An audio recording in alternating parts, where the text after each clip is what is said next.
Guys, sa totoo lang, hindi na ako humanga sa mga top global na sumasabak sa challenge natin. Kasi pre, pagdating sa lobby ko, parang nagiging normal na player na lang sila. Tulad nito, may random na top global na naman po ang nag-chat sa atin. So pag nagawa niya yung 15 kills, 15 assists, meron siyang 2,900 pesos. Aba, nag-top 5 Philippines link din pala siya. Ayan po, top global. Pero hindi na ako humanga sa ganyan pre. Kating-kati na daw siya. O, sige idol, start na natin. Pang 78 global daw siya sa link. So swerte si idol kasi madalas nababan niyang link pero na-open dito. Tutulungan daw siya guys ng kakampi. Kahit anong tulong ang gawin nyo guys, mahirapan talaga ang bida, ang mga top global. Pagka may isa o dalawang kamote kayong kakampi, tulad niyan, packet pa lang ako, level 1 pa lang lahat guys. Patay agad ang Mia natin. Kaya ngayon, kailangan mo samahan to, kailangan mong babyin para makabawi. Ewan ko rin guys kung bakit maraming top global ang hirap na hirap sa challenge natin pag nasa lobby ko. Hindi kasi matukoy ng sensya o anong klaseng kakampi pinapakampi sa akin pre. Walang makakapagpaliwanag kung bakit ganito kalala ang lobby ko guys. Tapos ganito yung kalaban, palong-palo. Walang yan pare, yung nasa third tower na 2 minutes pa lang. 2 minutes pa lang po, nasa third tower na mga kalaban. Dito guys sa lobby ko, dapat yung hero mo maraming skill. Kasi kung wala kang skill dito, walang mangyayari sa'yo. Kasi skillan na skillan dito par, walang katapos ang clash. Kaya tulad yan. Patay na naman yata yung Mia. Sige idol, palag mo lang. Okay, nakakabawi ang Mia natin. Aba, yung Mia sticker pa oh. Iyon na yun. May sticker pa ngayon si idol. Sige, takbo ka lang dol, di ka mamatay. Takbo ka lang, kaya mo pa pala eh. Oh, sige, palaga mo. Guys, ulitin ko lang sa video natin ha. Kailangan nyo pagsabayin yung 15 kills at 15 assists. Okay, para makuha nyo yung 2,900. Naku, patay na naman yung Mia. Pag ito mga to, pag di mo sinamahan sa gold lane, magpapapid na magpapapid. Ayun, patay ulit. Kakapatay lang. Para mawala sariling diskarte kasi. Sugod lang na sugod eh. Basta cooldown yung skill, sugod. Patay na naman yung Mia guys. Isipin mo yun, sa 1 minuto, 3 beses ka namatay. Tanggala na yan. Hirap talaga ang bida sa inyo, kawawa tao. Kaya tops din yata tayo guys. Ala, sige, magkagulo kayo dyan. Hindi pala nadadrag yung camera guys sa passive ni Rafaela. Standing po ng Ling, 2 kills, 2 assists. Kailangan pa niyang 15-15. Eto, clash na naman pare. Parang lugi tayo guys ha. Tanggal na kasi, sayang kung nandun ako, lamang yun eh. Kailangan mo kasi samahan yung Mia pre, pid na eh. Hindi pwede hindi mo samahan eh. Ito pare, ulit to. Wala, makuha na to si Bombay eh. Pahel, 15 kills, sabi ng bida. Sabi naman ng kalaban, 15 deaths po pwede. Gago ka ba? Matagal pa yan idol, simulan mo na maglakad.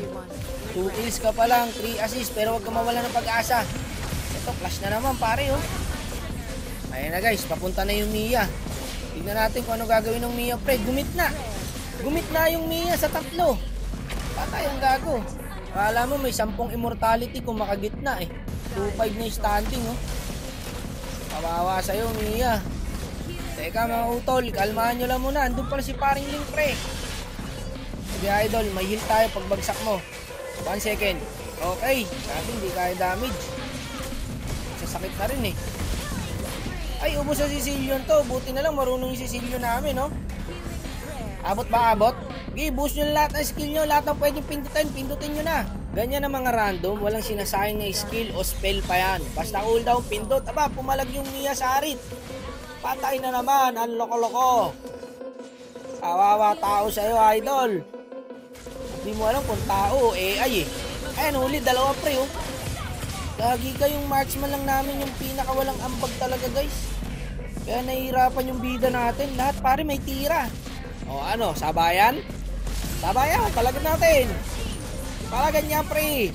Ayun, nakapitas na naman yung Ling. Hirap na hirap pare, ang top global natin. Tignan mo kung ano ginagawa ng Mia. Ando na naman siya. Kumita na naman pare. Yatap. Tanga na talaga ako. Hindi, tanga. Bahala kayo sa buhay nyo. Napapagod na ako kakaintindi sa inyo. Kawawa tao sa Mia pre. Kayang-kaya namin kalabang guys. Kumatinulan tong Mia. Sugod na sugod eh. Isipin mo nakarating siya doon. Walang yan, napakatapang ng Mia namin guys. Ayun lang pare, nabusyan tayo ng Aurora. Ubus yata kami rito. Easy Lord pa. Ano na ba standing? 5 kills, 6 assists. Kayang-kaya, idol. Malapit na yan. Kalma ka lang.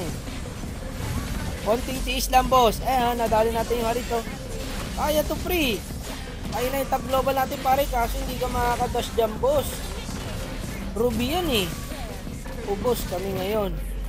Patay na naman ang Mia. Dito guys, na-dep ko pa. Hindi sila nag-mid. So, tinuloy nila yung Lord. So, 5 kills, 7 assists na po ang bida natin. Yung edit din, pare. Kala mo nakasampung immortality din eh. Kita niyang may Lord, pare. Pinalag pa rin niya doon. Ayun na nga. Nasitan ako. Nahook pa. Walang ya. Nadadamay ka sa mga to eh. Kahit anong lakas mo rito, mauubos ang lakas mo. Kahit anong focus mo sa laro. Basta may feeder. Wala na. Nilock tower na nung arit, pre. Tapos na to, guys. Patay na naman yung Mia. Ano na standing na? Ilan deaths na yun? 9 deaths na yata. Wala, guys. Kawawa ang bida. Ako naawa sa bida. Ako sanay ako sa ganitong laro. Naawa lang ako sa mga sinasalang natin. Kasi nadadamay sa labi natin, pre. Nagsasabi pa, kung nasa random ka dapat malakas ka magbuhat. Bubuhatin mo yung ganyan, 3-7, 3-9. Kukubain ka dyan, boss, bago mo mabuhat yan. Tignan mo naman, oh. Naniniwala akong kaya ng bida yung 15-15, guys. Kasi tignan mo, 6 kills na siya, 8 assists. Mahirap lang talaga sa kakampi. Nasty idol, nadali ka ng kamote. Sa kamote tayo nabuhay. Sa kamote tayo lumaki. Sa kamote rin tayo mamamatay.